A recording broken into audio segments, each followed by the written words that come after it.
Harry Potter and the Cursed Child was originally released in 2016, and ever since it has divided Harry Potter fans, especially on the question of whether it should be considered canon. We're here to make it easy for you. It should not be considered canon, and in this video we'll explore why.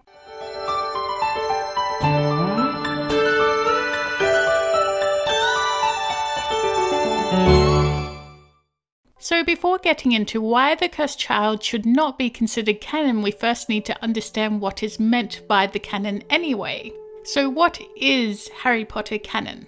Everything about Harry Potter that is written by J.K. Rowling is undoubtedly canon. So the books are obviously canon. That's where it all started, and they were all written by Rowling. The films, on the other hand, not canon, because they change a lot from the books. I mean, in the real canon, Dobby is the one who gave gillyweed to Harry and found the Room of Requirement, not Neville. So what's the major problem with The Cursed Child anyway? Maybe the fact that it wasn't even written by J.K. Rowling to begin with? At best, it should be considered fan fiction. And the fact that it creates a lot of problems with the original Harry Potter series does cause a lot of issues if people are going to go around claiming that it is canon. So what problems does The Cursed Child create? Well, first off, the story was thought of by J.K. Rowling and two others, but it is not written by J.K. Rowling, but instead written by Jack Thorne. And there end up being a lot of problems when it comes to what happens in the book. For example, how did Voldemort end up having a child? Voldemort just doesn't seem like someone who would ever want a child for any reason. We all know that Voldemort didn't know how to love. He was cold, sadistic, and just pure evil. So why on earth would he want a child? Also, there would be no need for him to have an heir, because he planned on conquering death and living forever. And he would just view an heir as a further problem that would get in his way of achieving his goal. Also, would two completely unstable people want a child together? In addition to Voldemort apparently having a child with Bellatrix, there were also rumours in The Cursed Child that Draco went back in time and had his wife Astoria conceive their son with Voldemort. Yes, really. It's just completely illogical and goes against everything about Voldemort's character in the canon. Also, in The Cursed Child, Ron is reduced to an incompetent character for comic relief. He doesn't show any competence and is pretty much there as a joke character who is always eating. It's like a further degradation of his character, like it wasn't bad enough when the movies made Ron an annoying and whiny character. There is so much more to Ron's character in the books and has a lot more depth than the movies or The Cursed Child portrays. And is certainly not just there for comic relief. I mean, he was supposed to be an aura, for crying out loud. And what does he do in this play? He literally gives his nephew a love potion, which is essentially a magical date rape drug, if you think about it. Not cool. And he leaves his job as an aura to go run the Weasley's joke shop? I don't think so. It just doesn't seem like something Ron would do. And then there's the Polyjuice problem. Hermione was an extremely talented student, and it was very clear that the Polyjuice potion was difficult to make and took a month to make. But in The Cursed Child, Albus and Scorpius, who are just average students, are able to brew the potion and it's ready in just a couple of minutes? Really? I mean, this literally goes against the canon and the foundation that Rowling wrote and made explicitly clear. That the Polyjuice potion takes a month to make and is incredibly difficult to make. Not even a talented witch like Hermione would be able to speed up that process. Okay, so this next one is just absolutely ridiculous. I mean, the trolley lady from the Hogwarts Express just manages to get onto the roof of the train with Albus and Scorpius, just casually pushing her cart. She then proceeds to reveal that her cakes are actually grenades. I mean, what? Grenade cakes? Really? You have to be kidding me with this scene.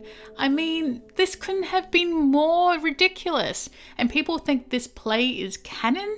And then there's Cedric Diggory, a Death Eater? Really? even though J.K. Rowling has clearly stated that there were no Hufflepuff Death Eaters. I mean, come on! You remember the awesome Cedric Diggory we saw in the books? You're telling me Cedric became a Death Eater working for the evil Lord Voldemort? It's just not believable. And as a result of saving Cedric, an alternate universe is created where Ron never marries Hermione and other horrible things happen? Don't ask me why this would happen, because Cedric had no effect on their relationship. He was dead by the time they even got together. Okay, so in the altered timeline, Cedric killed Neville, so Neville couldn't kill Nagini. But what in the altered timeline stopped Voldemort from killing Snape? How has Snape survived in the new timeline? And not only that, but how did Harry die in the Battle of Hogwarts in the altered timeline? Harry would still be the master of the Elder Wand, right?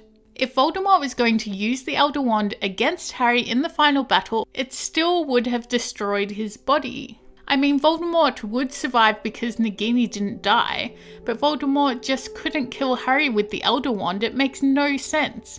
And again, it goes against the canon. Also, I'm sure someone else could have managed to kill Nagini if Neville had died. You want to know what else goes against the canon? The Fidelius charm. In the months leading up to the assassination of Lily and James Potter, their house was put under the Fidelius charm, meaning that no one could see the house, not even Voldemort. But in the play, Lily and James are just calmly walking around Godric's Hollow, taking Harry on a walk.